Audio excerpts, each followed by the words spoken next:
Just had some chicken wings and buffalo hot sauce is burning my mouth. So,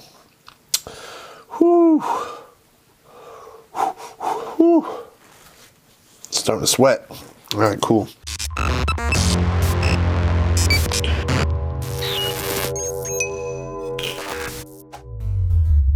Hello, everybody. Terrence Popp here with another episode live from the Lair.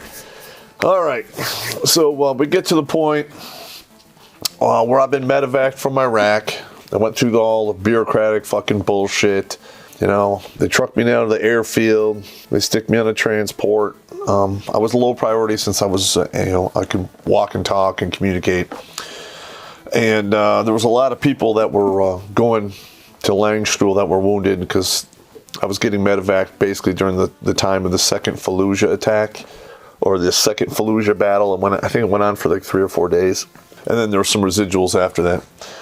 But that was pretty unpleasant. There was a lot of young Joes there. They're all fucked up pretty bad.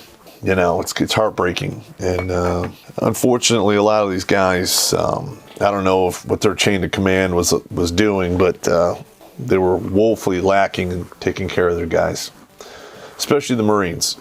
All right. I'm just going to put that out there, and I'll explain later. Okay, so I get sent back to Landstuhl. Nobody in my chain of command notifies my now ex-wife that I've been wounded. I'm being Medevac from the country.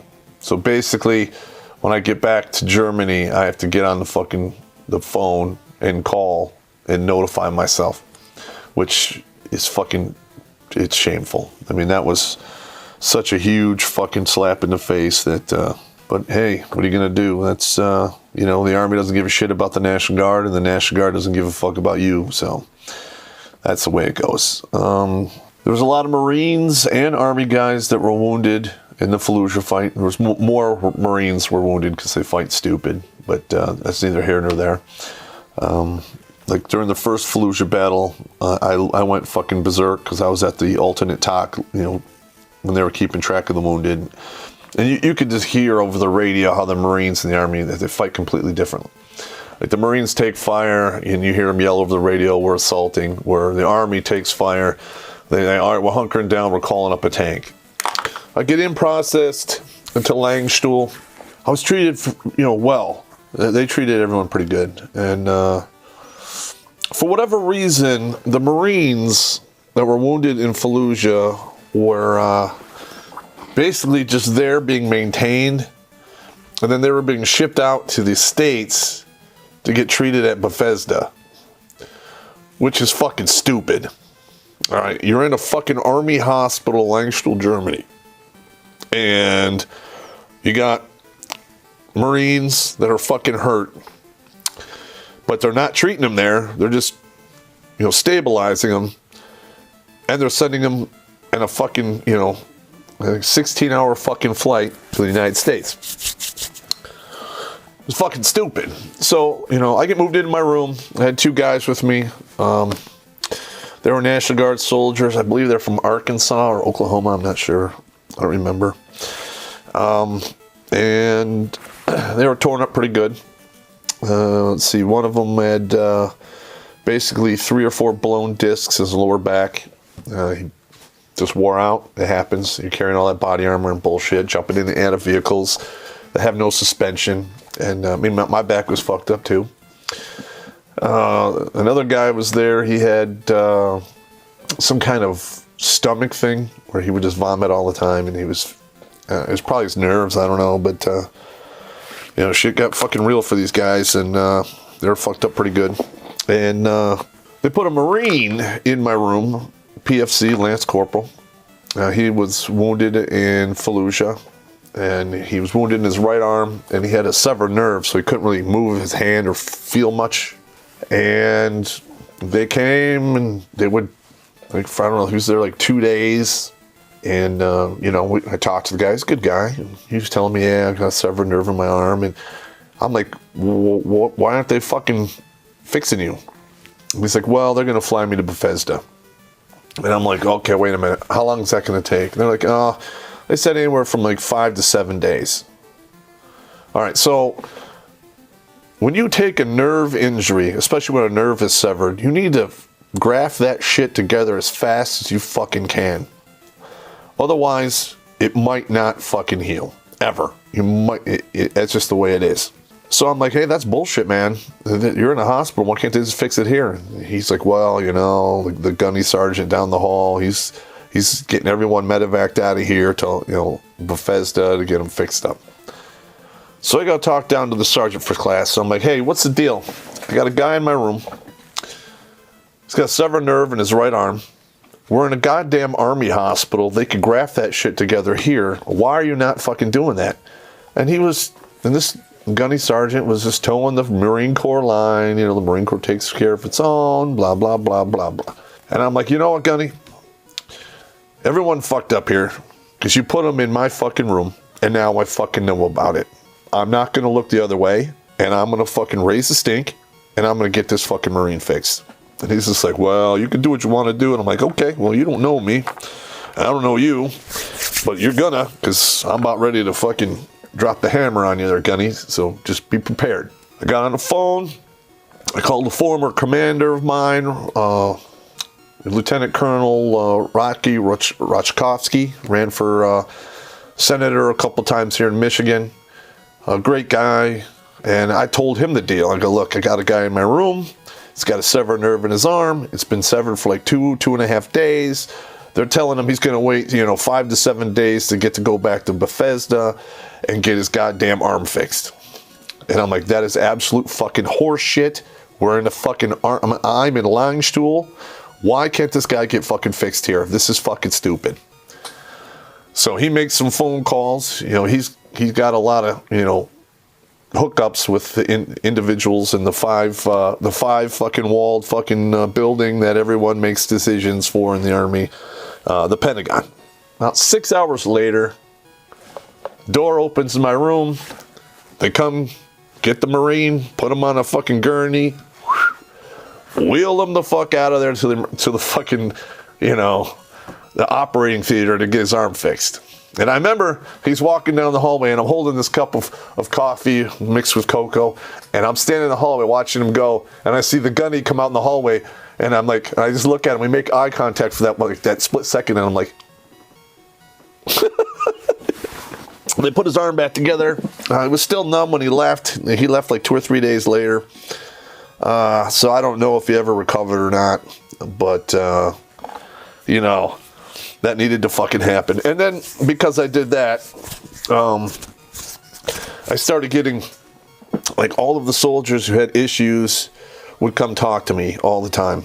I would have somebody knocking on my door, like, every 20 minutes. They'd come in and talk to me and fucking ask me fucking all kinds of crazy shit, and I'd answer them, or, I'd tell them, hey, I'll see what I can do. And it got to the point where the captain who ran the floor basically called me into his office and said, hey, you're running all the Army guys. I'll come to you anyway. You're the highest ranking guy here. You're an infantry first sergeant. I need you. Can you help me out? I'm like, sure, no problem. So I would hold formations 3 times a day. I would read off everyone's fucking appointments where they needed to fucking go. And, I had a couple of guys that I had to actually sit down and, have a heart-to-heart with because they had some fucking crazy shit going on in their lives. Half of it revolved around fucking, wives or girlfriends back home doing stupid shit. And it was really fucking with their heads bad, Young men don't handle that well, especially today. Why that is? Probably because most of the young men out there don't have, father figures or men in their life to, say, whoa, hey, this is the way it works. And, these guys, majority of them were 18 to 22 years old. They still smelled like titty milk. Fuck, they're just young. There was a couple really bad ones there, a couple head injury guys that had, like, deep fucking gouges taken out of their skull and brain. And why they're still living, I don't fucking know. But that is a hell I couldn't deal with it. I had a couple other guys who were straight up head cases. They were fucking crazy. They would do stupid ass shit, and then for whatever reason, I was able to talk them into compliance without having the goon squad come up and fucking fuck them up and and give them fucking, shots of knockout sauce or whatever they fucking do. And I had to do my own appointments as well. While I was there for 4 weeks. I received 4 MRIs, 2 CAT scans. I got the battery of head meds, the stuff to help me sleep, and it was working pretty good. And they basically called me in there, and I remember after they took the first MRI, I get called in to go talk to this one doctor. He's Pakistani. I could barely understand him. He basically puts the images of the head injury I sustained of my brain up on the screen, and he points to a couple of these gray spots. One of them was in the base, in my thalamus, in the base of my fucking brain, which was bleeding a little bit, and that was causing the stroke-like symptoms. And then I had other pinpoint hemorrhaging in the front and rear lobes.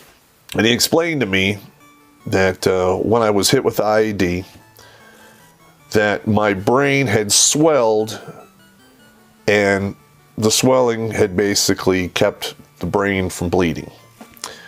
Well, it took about 7-8 weeks later, the swelling came down, and I woke up in the morning and I had bleeding in the brain, and he explained the fact I was having headaches and, vertigo and double vision and memory problems, processing speed problems, fucked up sleep, the night sweats and all kinds of crazy shit.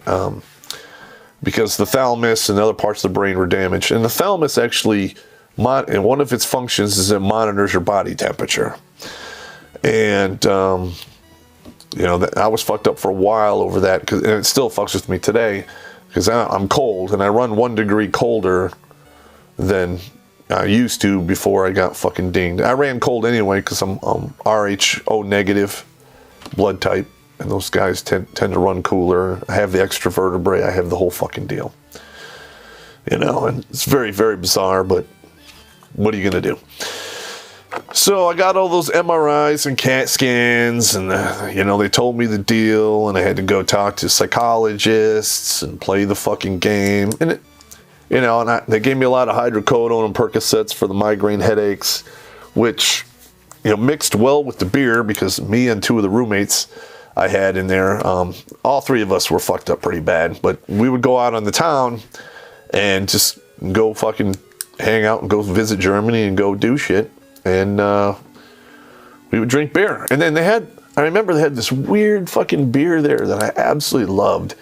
And it was like a beer soda. Like, what the fuck is that? But it was so fucking good. Drank the shit out of that. And here's another weird thing in Germany. It's not like America, where there's 7-Eleven and Walmart and everything's open 24/7. No. If you need something, you need to get it in Germany. And if you don't get it by 5 o'clock in the afternoon, you're going to have to wait till the next fucking day. And if it's Friday, you're going to have to wait till fucking Monday. Because a lot of those people, they just shut their fucking shops at 5 o'clock and they go about their merry way. Which I respect, but it also is kind of creepy. I don't know. We went and visited a lot of the fucking, Nazi cemeteries. And then there's still damage on buildings from World War II. And, anyone who says, Europe is a very safe place is out of their goddamn fucking mind. They fought 2 world wars there. Okay, millions of people were zeroed out in Europe. Okay, and that shit can still happen today, even with the European Union or not. Fuck that place. All right, the MRIs, head med, Ambien, treated well. Okay, the food was pretty good. They had a DFAC there, and it was a step up from normal hospital food. So I really can't complain about that either.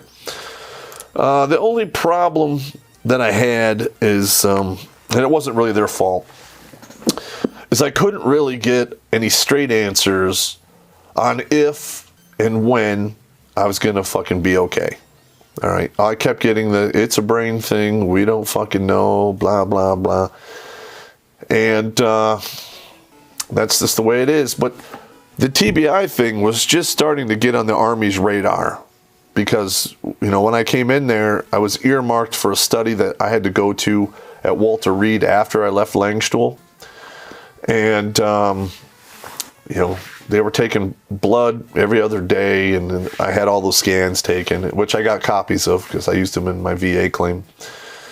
But, it is what it is. And I willingly said, yeah, I'll help out. I mean, if I could help somebody else behind me, not be as fucked up by learning some shit from me, I'm all for it. So it is what it is. All right, well, that's pretty much what happened when I got Medevac and sent to Germany. And after that, I got sent to Walter Reed. And then from there, I went back to Fort Bliss. So it was a huge fucking nut roll. And, it is what it is. If I could give back my Purple Hearts and get my health back, I would do it in a fucking heartbeat. Because, let me tell you, it sucks getting wounded. It sucks getting hurt. But it sucks when you get hurt in a part of your body that just never fucking heals the way it used to be. It is what it is, and I'm stuck with a lot. I'm playing. This is the hand I was dealt. I'm doing the best I can. All right, gentlemen, that's me, and I will talk to you guys later. Out.